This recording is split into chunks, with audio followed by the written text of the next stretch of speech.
Wow, look at this. This one leaf represents millions of years of energy evolution on this planet. Join us on the Energy Hunter as we explore energy in our world and in our local area.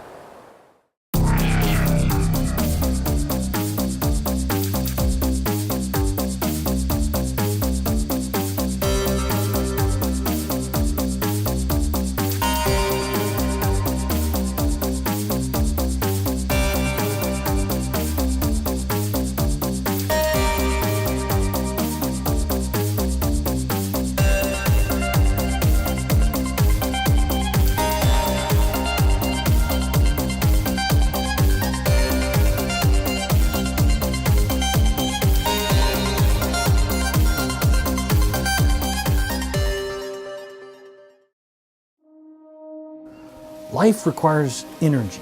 You can't move, play, or even sleep without using energy to drive our cellular processes. It wouldn't rain, and we wouldn't have flowing rivers and beautiful waterfalls without the input of energy to drive the hydrologic cycle. Winds wouldn't blow carrying seeds from plant to plant without energy to create different pressure zones in the atmosphere. All of these things we take for granted as we go about our daily lives. It's always been a part of our experience, and therefore we really don't think about it very much. So where does this energy come from? As inhabitants of planet Earth, we're basically riding along on a rock in a vast empty space. There's no galactic outlet we can plug the Earth into for our energy needs. We're truly isolated in relatively empty space. So where does this energy come from? How does our isolated planet get the energy it needs to sustain life and drive our planet's many life-giving cycles? Most energy resources on this beautiful planet of ours can be traced to four basic origins. The sun provides the vast majority of energy to our planet and will most often be the origin of the energy we use. But we can also obtain energy from gravitational influence of the moon, the immense heat energy contained within our planet's core, and the incredible energy contained within the building blocks of matter, the humble atom. These four basic sources, sun, moon, earth, and atoms, help power our world and make life possible on this planet. Energy is everywhere. It's in you, it's in me, it's in the ground that we walk on, the river, the trees, and the leaves.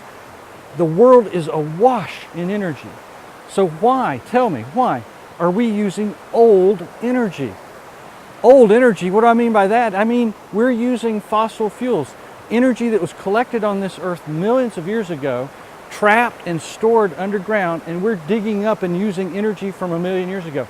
We need to be using the energy that's hitting the earth today, energy that can sustain us. Sustainability means that we're not depleting a resource. We are using a resource and can continue to use it for the foreseeable future.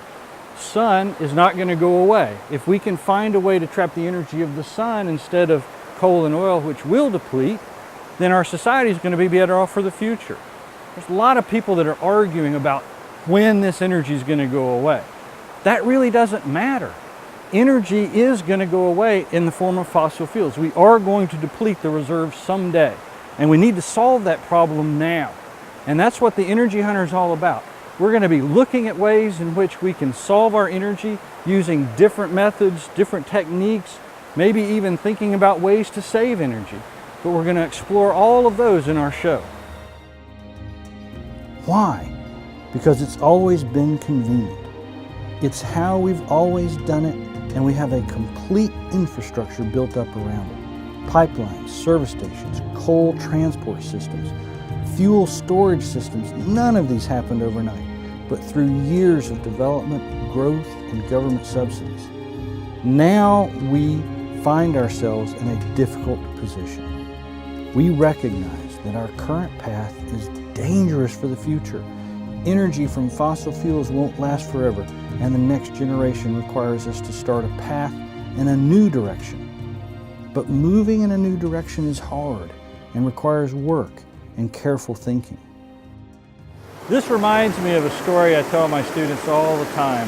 relating to change and human nature, and how human nature oftentimes resists change simply because they've learned over the years that the way they've been doing things is working and has been working for a long time.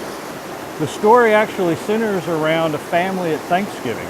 The mother is with her daughter in the living room. The grandmother's cooking turkey, and the daughter asked the mother, "Why did your grandmother cut the top off of the turkey before she put it in the oven?"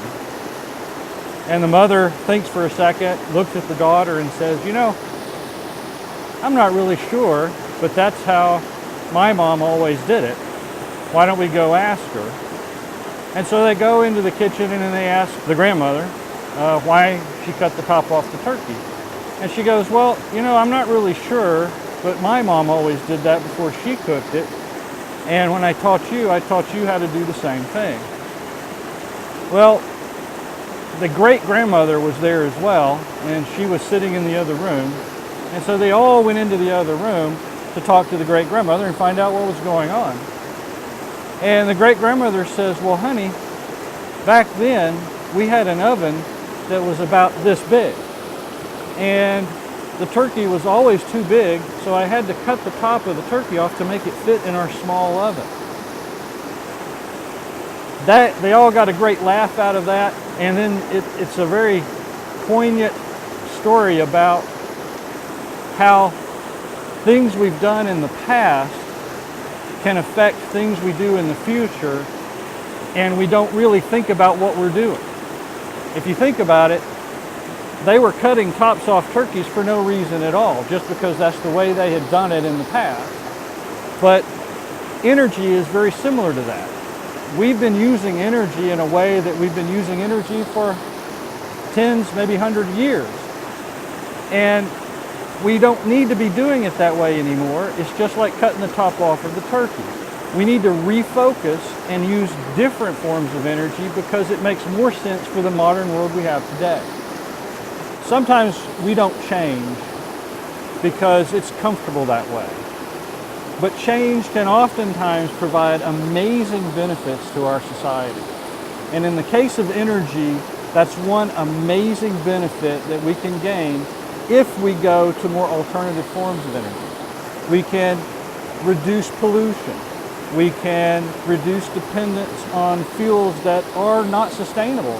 Fossil fuels are going to be going away in the future, maybe not our generation or our kids, but certainly our grandkids. And so it's something we need to be thinking about now. And that's what we're trying to do here on the Energy Hunter, is help people focus on where change can happen and what change will be beneficial to our society. My name is Scott Tippins, and I am the Energy Hunter. By day, I'm a professor here at Southern Polytechnic State University, and I'm also the director of our Alternate Energy Innovation Center. Join us as we explore new ways to harness energy and store that energy for later use. We're going to see some of the things that our researchers are doing in the labs, and we're also going to see some of the projects students are doing in order to explore that energy. We're also going to go off campus and look at various sites related to energy generation within the community. We have lots of things to share, from newly installed solar panels on Building Q, a fully functional thin film solar fabrication facility, research into alternative solar panel construction, a solar-powered greenhouse, and even a modern version of a solar oven. Our goal is to keep you informed about what's happening in the field of energy around campus and in our community. Well, that's it for our first installment of the Energy Hunter. Stay tuned as we bring out some more videos showing you a little bit more about energy and a little bit more about what's going on campus. So keep on hunting for that energy. See ya.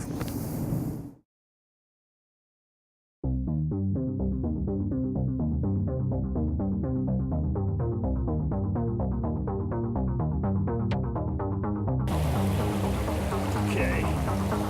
Oh. Nice. Whoa. Yep. Nice. Rolling. My name is Scott Tippins, and I am the Energy. By day, I'm a blah. Okay. Of course, there it comes. Wait a minute. Wait a minute. How we use it that matters. That's good.